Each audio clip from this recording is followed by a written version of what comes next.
Welcome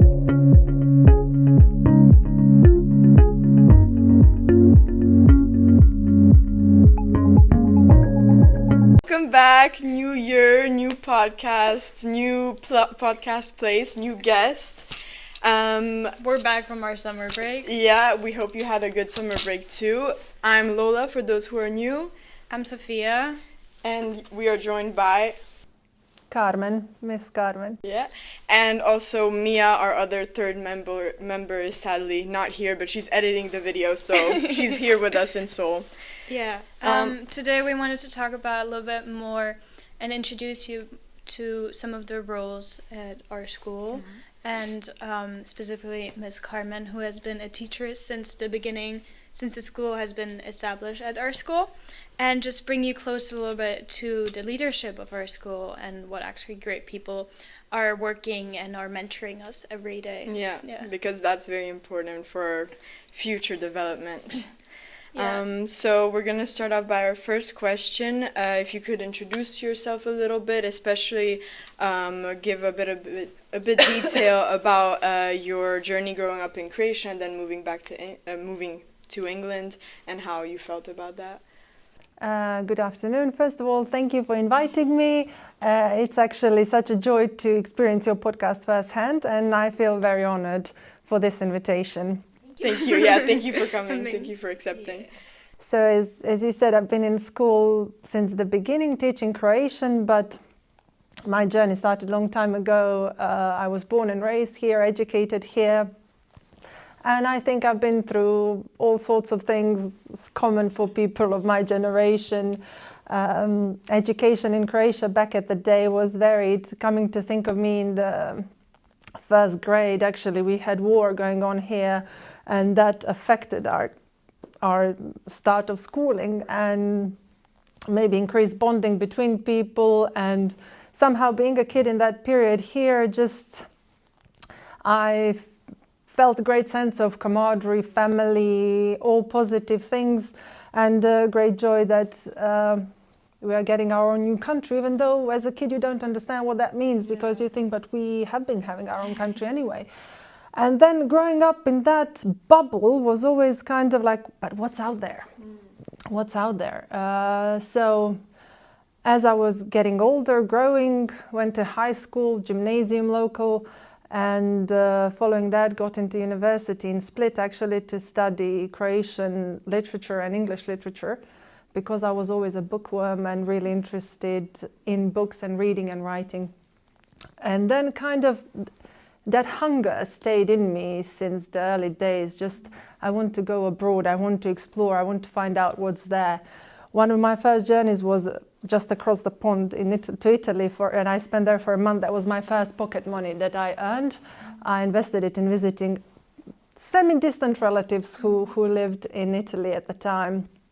And that was before university. And then at university, studying English, being in England or going to the States seemed very interesting, attractive. You wanted to discover more, meet new people.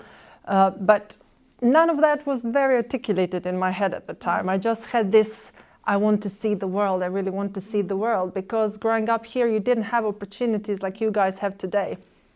No low budget companies. Yeah. No, like if you want to fly abroad, it was super expensive. Income was quite low for most of the families who were here. So it was a mixture of things, but I managed to work. And while I studied, I went first time to London for a semester to improve my English, because I was in this situation that apparently my English wasn't very good, so you need to do something more to improve it. Well, it's great now. And I found a solution, went to London, spent 6 months there, and it was a good fun and good learning experience. Later on, my private life took me there. My husband is English, so I spent a chunk of 10 years actually being abroad, being in England. That's long. Yeah. Yeah. So how come you decided to move back to Croatia and become a teacher at our school? So coming back coming back and becoming a teacher in SIS were two separate things.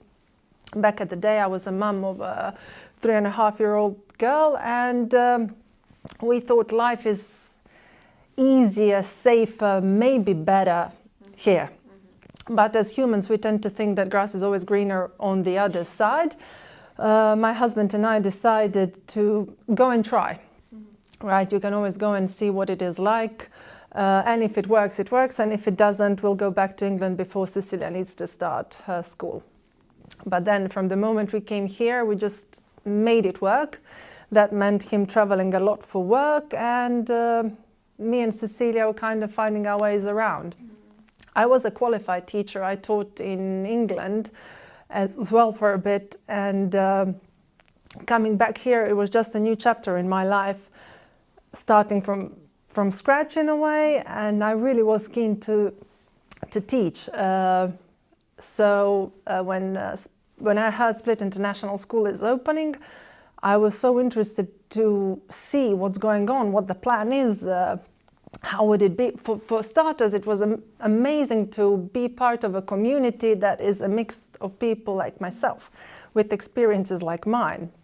When you travel a lot or live in two different places, even at some point it feels like you're at home in both, but then you're not at home in both.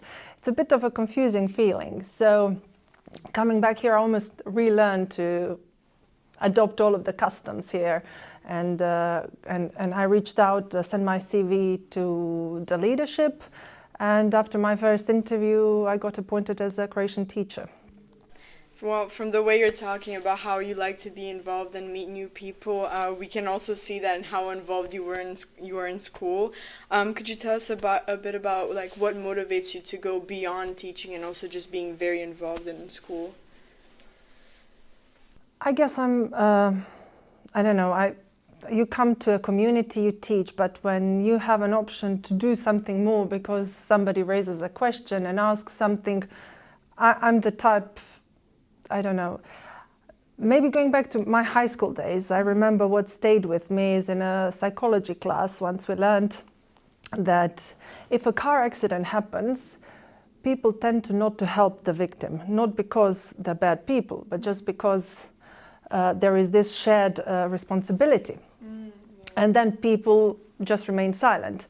And I think from the moment I learned that, it kind of stayed with me. I was like, okay, right, so I can't look on the people around. You just need to rely on your own impulse, morale, ability, and decide whether you can do something or not. So if something needs to be done, I'll pause a minute, I'll think whether I could do it, and I volunteer. And then I hope that somebody who is above me will say, thanks for the offer, but so-and-so is better in this. So if you have more time, try and tackle it. So you mentioned that you're a mom and now currently you're a mom of 3, right? Yeah. So how do you balance being a teacher, like a colleague, still a friend, and even a mom of 3? Yeah. In your day-to-day life. Yeah. My day-to-day life, okay, it's packed, but I think everybody's days are packed, right? Some people who may have one child, it's as busy as it is having 3, or having no children. It's as busy because you find things to get occupied or you work more. For me, the challenge is actually in balancing. One of the ways is to, when you're in the moment present, do the best you can. And when you're out of that moment, almost close the book, leave it aside, and dedicate your time to your kids or to an activity that you're doing, because you can't be with somebody and be thinking and doing something else. It's not only that it's not fair on them, in my view, but it's not fair on me. Like, if I teach, I want to teach 100%. If I'm with my kids, I just want to play with them. I don't want distractions. So I'm trying to do that. Whether I'm successful always or not, probably not, but the life is kind of error and trial, and you're trying to do the best you can. Yeah. Well, as a student, like on a minimum level, I think we can also kind of relate to that. Like when you're doing history, you should only focus on history and not think like, oh, I have science to do. So we can relate to like the tiniest bit, because you probably have much more, well, you definitely have much more responsibility. Or even like the moment I get home, I get like overwhelmed with like everything I have to do. And then it's really hard like telling myself, okay, you're only going to do like history for an hour, because you only have like a limited amount of time, obviously, like, because I don't want to be going to bed too late either. So it's like, okay, you were gonna spend 1 hour on history, and then the next hour on chemistry, and the third hour on English, and then maybe half an hour of reading for my German class. And yeah, it's very challenging just like actually stick to those hours, because at the end, like, I find myself only yesterday, instead of like learning chemistry for like an hour, I studied it for nearly 2 hours, and then it was already like so much time not wasted, but like wrongly invested. Yeah, wrongly invested. It's not necessarily wrongly invested. Perhaps it is if chemistry you don't have until Friday and you have something urgent tomorrow. But otherwise, I think we've all been through that. And it's tempting when you get into learning something or into doing something, you want to finish it, and then we tend to do more. That's one of the things that I'm still learning, not to overpack my day or not to be too ambitious with even little things. But I think that's a skill we're developing, right? We're lifelong learners, and it's good to reflect on your experiences and then modify them as you go. But also your brain is fantastic with its plasticity, that if you decide on something little steps at the time, you can improve and change and do whatever. Yeah, definitely. And speaking of investments, you recently ran 100 kilometers. So like, congratulations, because I would definitely not ever be able to do that. But what inspired you to take even more of an investment in such a challenge? Mixture of things. I would love to come to yours. I would never be able to do that. That's particularly the reason why I'm doing it. You see, I'm 40. As we are growing older or getting older, I think there is a misconception, or at least when you were a kid, you're thinking like, ooh, once I'm grown up, like, these things are sorted, I'll just have to deal with this and that's it. And I could have been a famous football player or ballerina, but I'm not, and it is what it is. That's wrong. Like, whatever you decide to do at any point in life, you can do it if you really want it. So 100 kilometers run sounds like, oh my goodness, what's that? Like, how can you run for 100 kilometers? But as somebody who is not professional, you don't even run it. You kind of combine hiking and walking and stopping and eating. It's a whole process. That doesn't take anything away from it, because you still need to be physically fit to be able to endure that. Like, if you just walk for 24 hours, that's a lot. And I actually completed my first 100K last year. And that was a challenge. That was mentally like, I could do it. But this is another thing in me, apart from that hunger that kind of made me go abroad. If something tickles your imagination or intrigues you in some way, and you think, it's impossible, but then somebody else did it, and they're human, flesh and blood. If they can do it, you can do it. There is no difference. It's just about where you direct your energy and how you use your time you have. For me, it's fantastic to see what we can do with our bodies. So I'm not doing that so I can discover my, limitations. Because you can go on one of these races and get injured and you quit after 10 kilometers. And sometimes you can go for 100 and finish it not injured. This is something I also learned in a process. So for me, the challenge was, imagine me finishing something like that or trying to do something like that. I was curious to see if it can go. Then you hear about the people who get up at 5 a.m., exercise before going to work, and I love sleeping as long as I can. So I was like, well, I could try, right? I could try. And then I did try, and first it was a bit bumpy ride, because it's not easy to get up at 5. But then I realized, okay, my brain doesn't want it. And every morning, if I give myself an option to stay in bed, I'll stay in bed. So I just need to make a decision before. And when the alarm goes off, the trick is not to ask yourself any questions. Oh, could I? No, just it rang. That was my decision last night. I knew what I was doing. I signed up for this. I'm getting up. And then bit by bit, you build it. Everything comes down to little bricks and like climbing the staircase. One thing at a time. I mean, I'm currently at 100K. Not 100K, 10K. Whoa, yeah, I was like, really? My goal is like 20K. That's amazing. That's amazing, you see. But it's almost harder to run 10K than 100K, because 10K you really run, it hurts. The shorter it is, the faster it is. We know Usain Bolt is the fastest man on earth, or was. And getting to those speeds, that's mind-blowing. But endurance sport slows you down, and you need to last for longer. So what was teaching me, what has been teaching me is patience. You can't rush things. You just need to wait and do as little as you can, as often as you can. It counts more really than doing one big chunk of exercise or whatever as a one-off. Then you get injured, then you need to recover, then you again try to squeeze more. So even 2 or 3 kilometers every day, at the end of the week, you reached decent numbers and you didn't break yourself in the process. I mean, I think we can relate that very much back to like education. Yeah, definitely. And how it's definitely not smart to just like be studying the night before. Yeah, or, and like, push yourself to like cram everything, definitely. Because I think we both learned throughout the DP that that is very unrealistic and you don't get the results at all that you like want to achieve. And that the small steps and the constant repetition like throughout the week, like every day, rereading your down, notes. is what leads you to the goal. Yeah. So do you see, like, well, we just kind of already answered that question a little bit to an extent, but do you see any connections between endurance sports, teaching, or parenting? Like A ton. Like, I think endurance sport is life in a nutshell. Seriously, because if you think you live your life and then when you're proud of any of your achievements or anything you have done successfully, you're proud if it was hard. If it was easy, if you did it without too much attention, it's almost like it doesn't count. It's same in endurance sport. Completing a 100K run is rewarding because it was hard at the times and you wanted to quit at the times. If you didn't, it wouldn't be the same. There is a mixture of things because I enjoy nature. I enjoy being out on the mountain. I enjoy climbing to the top of a mountain, and the sense that my own legs brought me up there in a short span of time, that really blows my mind. And we humans are designed as perfect machines that can achieve and do those things.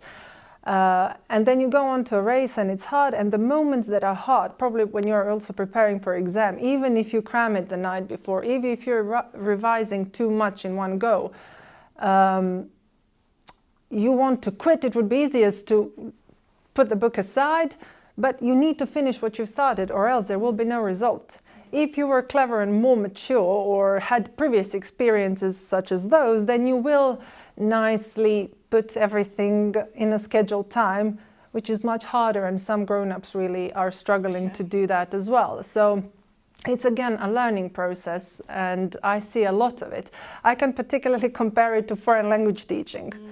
But if you imagine coming to a country where you speak no language, in our circumstances, be it Croatian, or for some students coming here and not knowing English, it's very frustrating. So if I'm thinking of running 100K when I can barely attempt 10, 100 seems incomprehensible. But you don't think of 100. You think, maybe I could do 100 in June, which means by Christmas, maybe I could do 50. And then if you break it down for yourself like that, then you're very happy at the end of September when you can do 10 or 20. Or in the teaching sense, when you can string a sentence or two, rather than being frustrated. What's the point? I can only order ice cream and drinks for my friends, but I can't speak. There is no point in that. Right? You immediately see the point, but it's how you train your brain to also see the positives and manageable aspects of it. That kind of gave me a new perspective on those types of things, especially for like learning subjects, especially chemistry. So, but yeah. This is a bit going back to more your life in Croatia and England. But since you lived in both these countries, do you think each culture kind of taught you something different, or maybe they were a bit similar? They're totally different. And I think every culture, when you really dwell into it, you discover their uniqueness. Maybe very few cultures are obviously different that we are like, oh, that's vastly different. I'm more intrigued by like Europe. It's so many countries, so many languages, everyone is close to each other, yet everyone in their core has their own little habits and things that they're doing completely differently. And that's the case with England and Croatia. When it comes to, did you say teaching in both countries or just the culture, but also, what it taught you about education and also in general community too? Community here is Mediterranean community. Everyone knows everyone gives themselves right to comment on everyone, and that has its charm. and we're very loud and have opinion and everything, but sometimes we're not necessarily as proactive. In England, I mean, the expression stiffer upper lip and them minding their own business is not there for nothing. Many people have said to me, oh, but England is cold. They're not cold. They're very funny, they're very warm, they're very supportive. But the way they support you is always with a huge sense of your personal space. So they never go into there unless you let them or invite them. But also knowing just one culture, you're unaware of the other. Or maybe I was unaware how unique Croatia was until I moved there. You know, we're here very prescribed. You can't leave the door open and the window open or you'll get a stiff neck. You can't go out with wet hair, you'll get sick. Then I see my sister-in-law with wet hair going out and she happens to be a doctor. I'm like, oh, but Phoebes, will you get sick? And she just laughs at my face. I'm like, okay. And then you see one of those things, another of those things, and you realize, no, my view came from my culture and my identity in that culture. But they see things in their culture and their ways, and it's completely different. Doesn't mean one is bad, one is good, one is correct, one is not. It just means that there are different perspectives to the same things and that you can try them out. This was very liberating for me. I can do what I want and we'll see what happens. So would you say you also, like, throughout your career, you kind of changed your approach to teaching, like in the classroom, like as I've read on this, you also taught in England, right? Yes. So do you think, like, as a teacher yourself, you had to, like, culturally adapt yourself to the students in England and in Croatia, or maybe even now at the international school where there's so many mixed cultures? Well, in England, I was teaching in St. Luke's, which was very central London primary with the different demographics, very varied. And to me, first there, I was helping out initially in the equivalent of the PYP3, so the little ones. And they had no grades. And to me, coming from Croatian system, it was like, how do you motivate kids if you don't have a grade? If they know they're working for an A, you give them an A. And then learning that they only are not graded by the teacher, but they don't have their final grades by the teacher. They have nothing. Entire education goes on like that until they prepare for their GCSEs and later A-levels, and sorry, one exam even before. To me, it was like, okay, so it can be done that way. And when you think, it's actually logical. We humans enjoy learning, we enjoy growing, we enjoy discovering new things. And if you reward that learning with anything else, it's motivational. It can move along. It doesn't need to be as prescribed and strict or threatening. Having said that, I was never, I think, not too strict a teacher, but I never heavily relied on the grades. I always liked asking questions in a classroom and engaging with students in a way that seemed more natural, because just to sparkle curiosity, you want to ask questions rather than tell them what's going on. Yeah, definitely. Yeah. Then let's kind of conclude this discussion or this talk a little bit. And how would you say, do you stay motivated and positive when things get really challenging? Like, do you have any tips? Tips for staying motivated? It's hard because we all have our ups and downs, right? And it's ridiculous to think that everyone is on their high all the time. But one of the things that I've learned, I think I mentioned earlier, when you're doing, say, a 100K race and it gets tough, one way or the other, and you want to quit and then you don't quit. Or also, same approach I'm trying to teach my kids, like if they feel sad, you feel sad, that's an emotion, it's great, they come in different forms and shapes. They'll go just like the clouds in the sky. It's not everlasting. So I'm just trying to say it's water under the bridge, water under the bridge. Don't dwell too much on it, it will go away. You just need to be patient, because really, with the new day, with the new start, things just may happen to look completely different. And you may feel more positive. But we always dig in some corners of our soul or some experiences that are maybe sad for us. And we know if we overcame that, we can do anything. Because you can, you really can. But also, if you were happy and you're in a bad place, that will just give you strength for tomorrow, because who knows what tomorrow can happen, something unpredicted. But if you can, like, it's thinking about it, you can always quit. I was thinking, it's hard, I'm going through this race, I can always quit. I don't have to quit now. I'll just suck it up a bit more and then I can quit in 10K or 20K.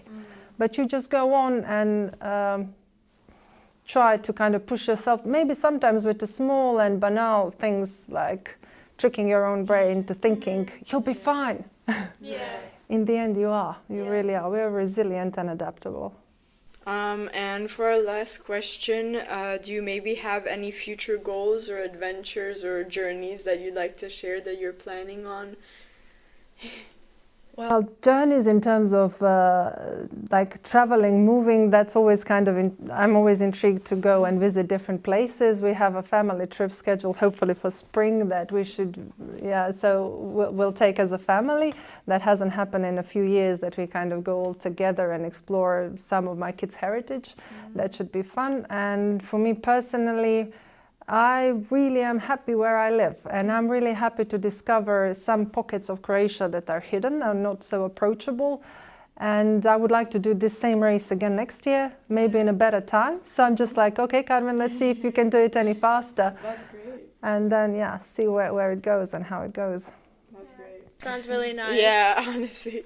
Well, thank you so much for joining us on our podcast. Do you maybe have any? It was super interesting, and it was really motivating. Yeah, too, definitely. And like I said, inspirational. new perspective on so many things. Yeah. That was it for today. Yeah. Thank you so much for having me and for inviting me. It's a pleasure talking to you. It was a pleasure with you too. Yeah, thank you. See you the next time for the next episode, and that was it. Yeah. Bye. Bye.